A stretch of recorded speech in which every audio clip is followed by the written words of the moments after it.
اعوذ باللہ من الشیطان الرجیم بسم اللہ الرحمن الرحیم قل لئن اجتمعت الانس والجن على ان يأتوا بمثل هذا القرآن لا يأتون بمثله ولو كان بعضهم لبعض ظهيرا ولقد صرفنا للناس في هذا القرآن من كل مثل فأبى أكثر الناس إلا كفورا وقالوا لن نؤمن لك حتى تفجر لنا من الأرض ينبوعا أو تكون لك بيت من زخرف أو تكون لك جنة من نخيل وعنب فتفجر الأنهار خلالها تفجيرا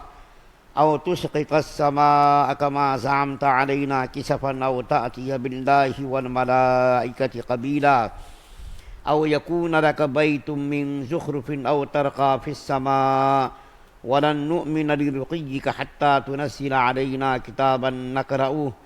قل سبحان ربي هل كنت إلا بشرا رسولا وما منع الناس أن يؤمنوا إذ جاءهم الهدى إلا أن قالوا أبعث الله بشرا رسولا قل لو كان في الأرض ملائكة يمشون مطمئنين لنزلنا عليهم من السماء ملكا رسولا۔ لیکن یہ تو کہہ دو کہ اگر تمام انسان اور جنات اس کام پر اکٹھے بھی ہو جائیں کہ اس قرآن جیسا کلام بنا کر لے آئیں تب بھی وہ اس جیسا نہیں لا سکیں گے، چاہے وہ ایک دوسرے کی کتنی ہی مدد کر لیں۔ اور ہم نے انسانوں کی بھلائی کے لیے اس قرآن میں ہر قسم کی حکمت کی باتیں طرح طرح سے بیان کی ہیں، پھر بھی اکثر لوگ ان کا سوا کسی اور بات پر راضی نہیں ہیں اور کہتے ہیں کہ ہم تم پر اس وقت تک ایمان نہیں لائیں گے جب تک تم زمین کو پھاڑ کر ہمارے لیے ایک چشمہ نہ نکال دو، یا پھر ہم تمہارے لیے کھجوروں اور انگوروں کا ایک باغ پیدا ہو جائے اور تم اس کے بیچ بیچ میں زمین کو پھاڑ کر نہریں جاری کر دو، یا جیسے تم دعویٰ کرتے ہو آسمان کے ٹکڑے کر کے اسے ہم پر گرا دو، یا پھر اللہ تعالیٰ کو اور فرشتوں کو ہمارے سامنے لے آؤ، یا پھر تمہارے لیے ایک سونے کا گھر بنا ہوا آ جائے، یا تم آسمان پر چڑھ جاؤ اور ہم تمہارے چڑھنے کو بھی اس وقت تک نہیں مانیں گے جب تک کہ تم ہم پر ایسی کتاب نازل نہ کر دو جسے ہم پڑھ سکیں۔ اے پیغمبر صلی اللہ علیہ وسلم کہہ دو کہ میں تو ایک بشر ہوں جسے پیغمبر بنا کر بھیجا گیا ہے، اس سے زیادہ کچھ بھی نہیں۔ اور جب ان لوگوں کے پاس ہدایت کا پیغام آیا تو ان کو ایمان لانے سے اس بات نے تو روکا کہ وہ کہتے تھے کیا اللہ تعالیٰ نے ایک بشر کو رسول بنا کر بھیجا ہے؟ کہہ دو کہ اگر زمین میں فرشتے ہی اطمینان سے چل پھر رہے ہوتے تو بے شک ہم آسمان سے کسی فرشتے کو رسول بنا کر کے بھیج دیتے۔ سورہ بنی اسرائیل کی 88 نمبر سے لے کر کے 95 نمبر تک کی بہت ساری آیتیں آپ کے سامنے پڑھی گئی ہے۔ پہلی آیت کریمہ کا مضمون قرآن کے بہت سارے مقامات پر بیان کیا گیا ہے۔ پہلے پارے میں سورہ بقرہ میں اور سورہ یونس میں اور 12ویں پارے میں سورہ ہود میں یہ مضمون تفصیل سے بیان کیا گیا تھا، اس لیے اس آیت کریمہ کا جو ترجمہ بیان کیا گیا وہ تھوڑا سا اشارہ کر کے آگے کیا شان نزول بیان کرتا ہوں، اور وہ یہ ہے کہ اللہ تعالیٰ نے عرب کے لوگوں کو اس بات کا چیلنج کیا کہ قرآن پاک کی مثال تم نہیں لا سکتے، اس بات کا چیلنج کیا۔ انسان مل جاؤ، جنات مل جاؤ، اور جس کی بھی مدد لینا چاہو تم مدد لے لو، قرآن کی مثال تم لا ہی نہیں سکتے۔ پھر اللہ تعالیٰ نے اس کے بعد کی آیت 89 نمبر میں فرمایا کہ اللہ تعالیٰ نے قرآن میں بہت ساری حکمت کی باتیں بیان کی، بہت ساری مثالیں دی، وعیدیں دی، بشارتیں سنائیں انسانوں کی ہدایت کے لیے، لیکن اکثر انسان مانتے نہیں ہیں۔ اس کے بعد سے جو آیت پڑھی گئی ہے 90 نمبر سے لے کر کے 95 نمبر تک کی آیات، اس کا شان نزول بیان کرتا ہوں، اور کفار مکہ نے جو ضد میں اور عناد میں جو مطالبے کیے ہمارے نبی صلی اللہ علیہ وسلم کے سامنے، ان مطالبوں کو بھی بیان کرتا ہوں آپ کے سامنے۔ شان نزول بیان کرتے ہوئے حضرت عبداللہ بن عباس رضی اللہ تعالیٰ عنہما فرماتے ہیں کہ ایک مرتبہ کفار مکہ کے بڑے بڑے سرداران قوم، بڑے بڑے رئیس لوگ جو قوم کے سردار تھے، خانہ کعبہ کی دیوار کے پیچھے بیٹھے۔ اس میں ابو جہل تھا، امیہ بن خلف تھا، حضرت ابو سفیان جو اس وقت مسلمان نہیں ہوئے تھے، بعد میں مسلمان ہو گئے، یہ بھی بیٹھے ہوئے تھے۔ تو کفار مکہ کے بڑے بڑے سردار خانہ کعبہ کی دیوار کے پیچھے بیٹھے تھے۔ کفار مکہ نے اس بات پر مشورہ کیا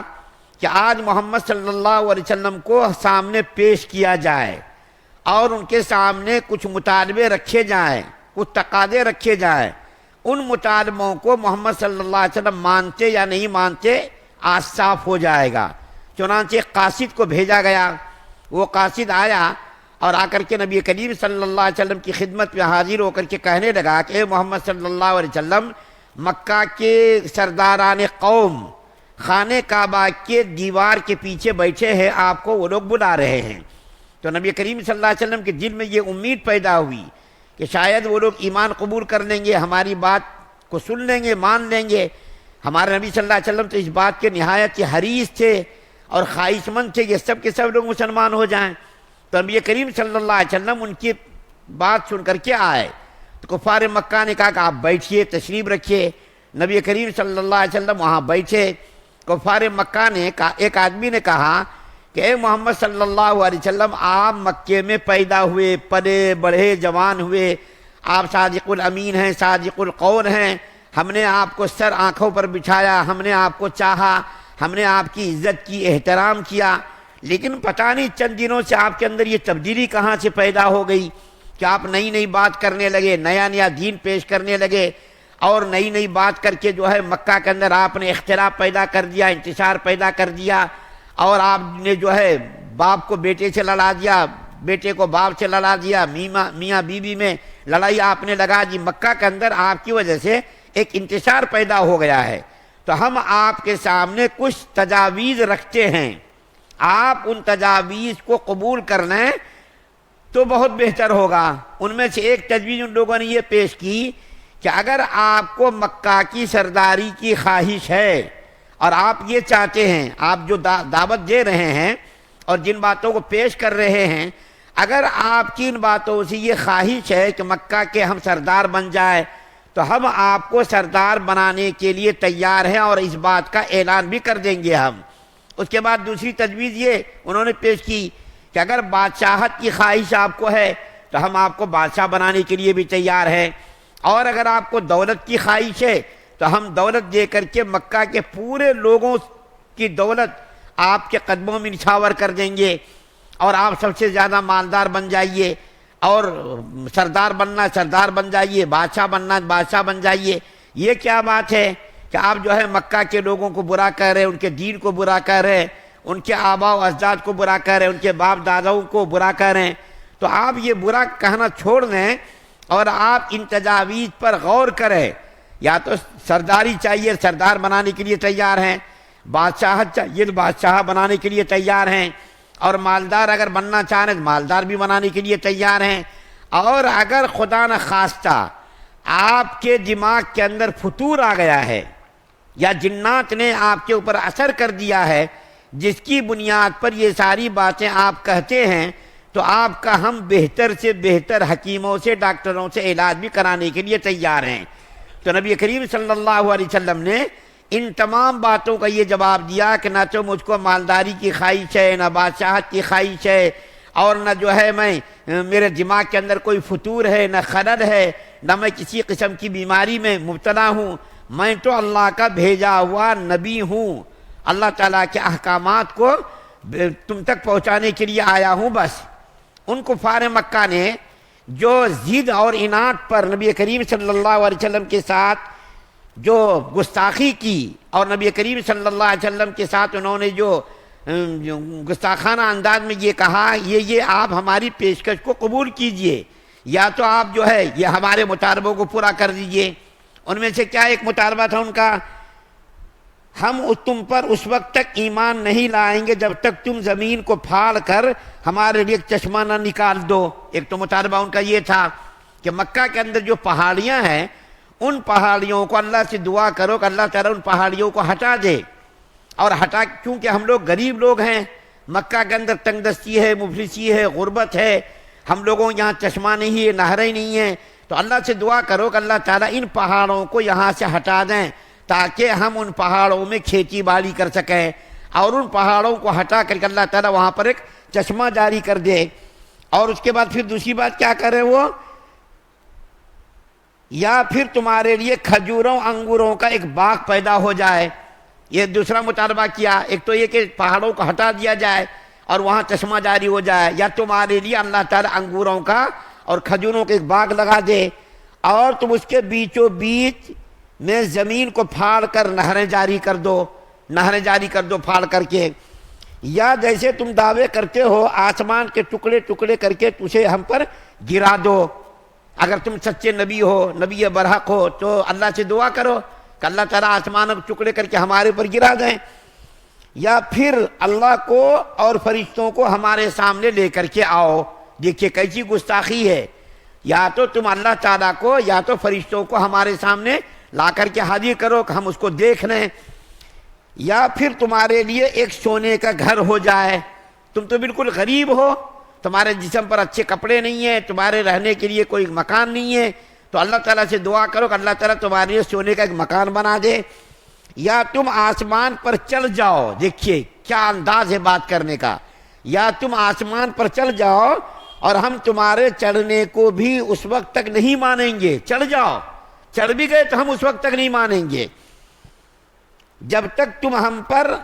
ایسی کتاب نازل نہ کرو جسے ہم پڑھ سکیں۔ آسمان پر آپ چڑھ جاؤ، چڑھنے کو بھی نہیں مانیں گے، لیکن چڑھنے کے بعد وہاں سے ایک کتاب لے کر کے آؤ، اور اس کے ساتھ ساتھ فرشتے بھی آنا چاہیے،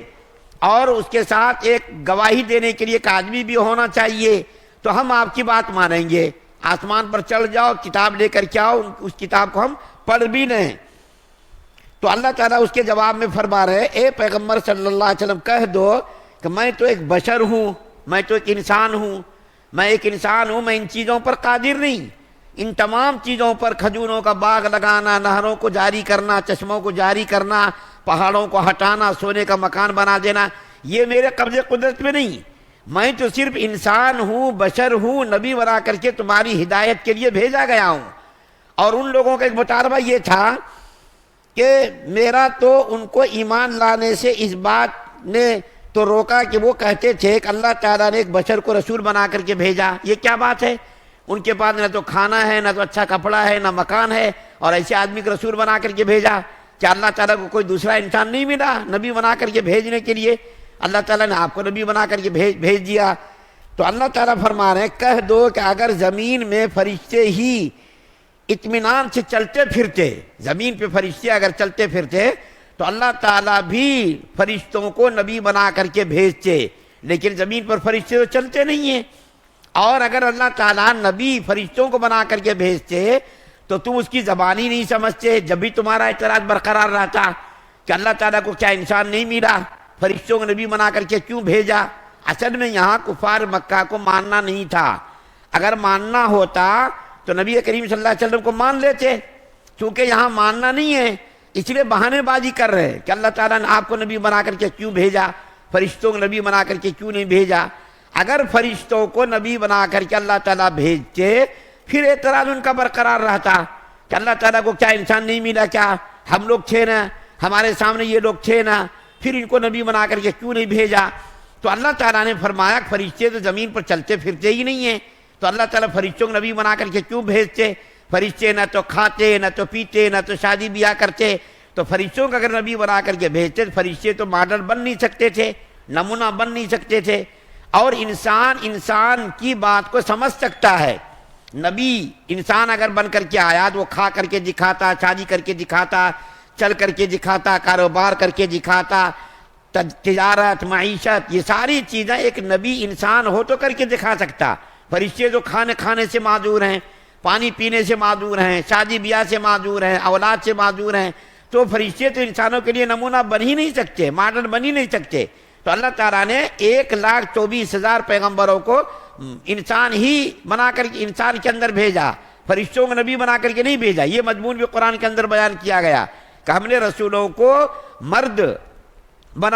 ہی نبی بنا کر کے بھیجا، کسی فرشتے کو نبی بنا کر کے نہیں بھیجا۔ اصل میں ان لوگوں کو ماننا نہیں ہے، یہ بہانے بازی کر رہے ہیں۔ اس کے بعد جو میں بات کر رہا تھا کہ ان لوگوں نے یہ مطالبہ رکھا، جب نبی کریم صلی اللہ علیہ وسلم ہر بات پر یہی جواب دیتے رہے کہ میں تو کہ نبی ہوں، میں صبر کروں گا یہاں تک کہ اللہ تعالی ہمارے تمہارے درمیان کو فیصلہ کر دے۔ جب نبی کریم صلی اللہ علیہ وسلم اس مجلس سے اٹھ کر کے جانے لگے، یہی بات کہہ کر کے میں ختم کرتا ہوں، تو نبی کریم صلی اللہ علیہ وسلم کی پھوپھی حضرت عاتقہ بنت عبد المطلب، ان کا بیٹا جس کا نام عبداللہ بن ابی خلف تھا، وہ جو ہے نبی کریم صلی اللہ علیہ وسلم سے کہنے لگا کہ اے محمد صلی اللہ علیہ وسلم، آپ نے کفار مکہ کے اور سرداران قوم کی تجاویز پر کوئی غور نہیں کیا، آپ نے کوئی مثبت جواب نہیں دیا۔ خدا کی قسم، وہ کہنے لگا پھپھیرا بھائی، خدا کی قسم اگر آپ آسمان پر بھی چل جائیں، چل کر کے وہاں سے کتاب بھی لے کر کے آئیں، اور آپ کے ساتھ 4 فرشتے بھی ہوں اور کوئی گواہی دینے والا بھی ہو، جب بھی میں آپ کو نبی نہیں مانوں گا۔ اتنا سرکش، اتنا ضدی قسم کے لوگ تھے، ایسی سرکش قوم تھی۔ ایسی سرکش قوم میں نبی کریم صلی اللہ علیہ وسلم کو اللہ تعالیٰ نے نبی بنا کر کے بھیجا، لیکن ایک خوبی ان کے اندر یہ تھی کہ وہ سرکش قوم، ضدی قوم تھی، لیکن جب وہ کسی بات کو مان لیتی تھی تو پھر اس سے وہ لوگ ہٹتے نہیں تھے، اس سے باز نہیں آتے تھے۔ پھر انہوں نے جب ان لوگوں نے بات مانی، اس میں سے بہت سارے لوگ مسلمان ہوئے، جیسے حضرت ابو سفیان رضی اللہ تعالیٰ عنہ مسلمان ہوئے۔ اس ضدی قوم میں نبی کریم صلی اللہ علیہ وسلم نے کتنی محنت کی ہوگی، ایسا جیسا کہ بنجر زمین میں آدمی محنت کرتا ہو، کھیت میں جو پانی ڈالتا ہو، زمین کو سیراب کرتا ہو، لیکن وہ کھیت اگر فصل نہ دے تو آدمی کو کتنی تکلیف ہوگی۔ نبی کریم صلی اللہ علیہ وسلم کو بھی کتنی ذہنی تکلیف پہنچی ہوگی، کیسی ایسی مثالوں کے ذریعے اور ایسے جو ہے انداز میں نبی کریم صلی اللہ علیہ وسلم کو سمجھا رہے ہیں، لیکن وہ لوگ ماننے کے لیے تیار نہیں ہیں۔ اللہ تعالیٰ سے دعا ہے اللہ ہم سب کو سننے سے زیادہ عمل کی توفیق عطا فرمائے۔ سبحان اللہ بحمدہ، سبحانک اللہم وبحمدک، ونشہد ان لا الہ الا انت